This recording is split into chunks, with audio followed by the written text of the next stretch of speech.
गुरुजी, आप कहते हैं कि हम जो इस जन्म में कर्म करते हैं वो हमारे पूर्व जन्म के प्रारब्ध होते हैं, पर अगर हमें पता नहीं, है कि ऐसा नहीं कहते।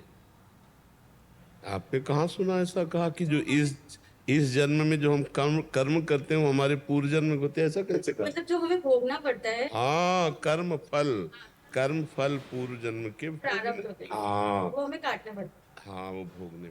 पर हमें अगर पता है कि हमने इस जन्म में ऐसी कुछ गलतियां की हैं, तो ऐसा क्या करें कि उसकी हमें माफी मिल जाए और वो प्रारब्ध बनकर आगे हमें भुगतना हाँ, ना पड़े। बहुत सुंदर प्रश्न है ये। एकमात्र, जैसे हम मुकदमा हार जाए, हमें फांसी की सजा हो जाए, वकालत भी पक्की हो गई, न्यायाधीश ने निश्चित कर दिया कि तुम्हें फांसी मिलेगी, लेकिन राष्ट्रपति माफ कर दे तो माफ हो जाता है ना।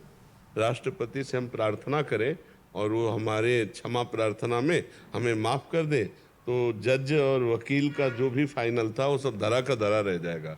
ऐसे ही हमारे द्वारा बहुत से अशुभ कर्म होते हैं, जानबूझ करके गलतियां पाप कर्म हो जाते हैं, तो वो हमें निश्चित भोगने पड़ते हैं। एक दैवी शक्ति का नाम है चित्रगुप्त।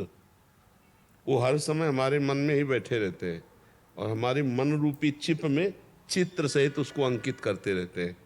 तो हमारे जन्म जन्म जब हम भजन शुरू करते हैं ना, देखो अभी भजन शुरू करो एकाग्रता पूर्वक, तो आपके सामने चित्र सहित विषय, वासनाएं, गंदी बातें, नाना प्रकार का कूड़ा करकट आने लगेगा। वो आता नहीं, वो जो मन में है, अब मन को भजन निर्मल करेगा तो मल निकलता है।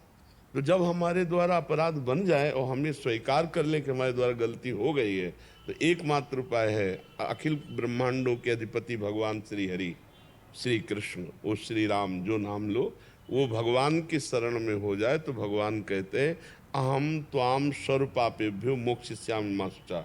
हे भगवान, शरण ऐसे हुआ जाता है, हे भगवान, मन से, वचन से, कर्म से मैं आपकी शरण में हूँ। आज से नियम लेते हैं कि अब तक जो हमसे गंदी बात हुई अब आगे कभी नहीं होगी। अब लो नशानी अब ना नशइयो। और हम नाम जब भगवान का करें और सावधान रहें, वो बात भले प्राण छोड़ना पड़े पर अब हम दोबारा वो गलत बात ना करें तो निश्चित 100% भगवान माफ कर देंगे। अहम त्वाम सर्व पापेभ्यो मोक्षयिष्यामि मा शुचा। और ये हमारे नए कर्म प्रारब्ध नहीं बन पाएंगे और हो सकता है इसी जन्म में हमें भगवत प्राप्ति हो जाए अगर हम निरंतर नाम जप करेंगे। देखो, घोर हिंसक, पापी, चोर, वैश्या या वैश्यागामी बड़े बड़े महात्मा बन गए भगवान की शरण में होकर, तो हमारा कल्याण क्यों नहीं हो जाएगा? निश्चित हो जाएगा, पर एक शर्त है, अब लो नसानी अब ना सही हो। आप तक जो किया आज तक अब हम दोबारा ना करें।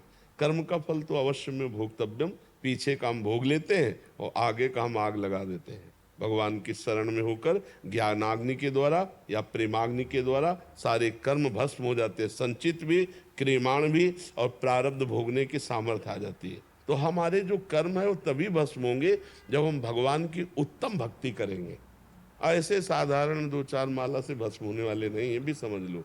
दीर्घ काल तक श्री पातंजल युग में सातु दीर्घ काल निरंतर सत्कार सेवितो दृढ़ भूमि। दीर्घ काल तक निरंतर भगवान का नाम जब किया जाए तो वो दृढ़ भूमि हो जाता है, वो हृदय में चलने लगता है। और जब भगवान का नाम निरंतर चलता है तो वो जीव निष्पाप और निर्मल होकर भगवान को प्राप्त हो जाता है। निर्मल मन जन सो मोहि पावा, भगवान कहते हैं। तो निरंतर भजन से मन निर्मल हो जाता है। हम सबसे गलतियां होती हैं, हम सबसे पाप बन जाते हैं, लेकिन उसका उपाय है भगवान का आश्रय, भगवान का नाम जप। पर अगर कोई भगवान का आश्रय, भगवान के नाम जप का आश्रय लेकर पाप करता है तो फिर बहुत गंदा आदमी है, फिर वो सुधरने वाला नहीं है।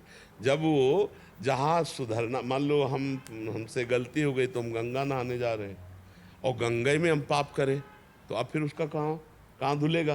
तो हम भगवान के आश्रय से निष्पाप होते हैं और उन्हीं का आश्रय लेकर, नाम का सहारा लेकर नए पाप करने लगे, फिर ऐसे की बड़ी दुर्गति होती। तो अगर ऐसा ना करे तो निश्चित पाप नष्ट हो जाएगा।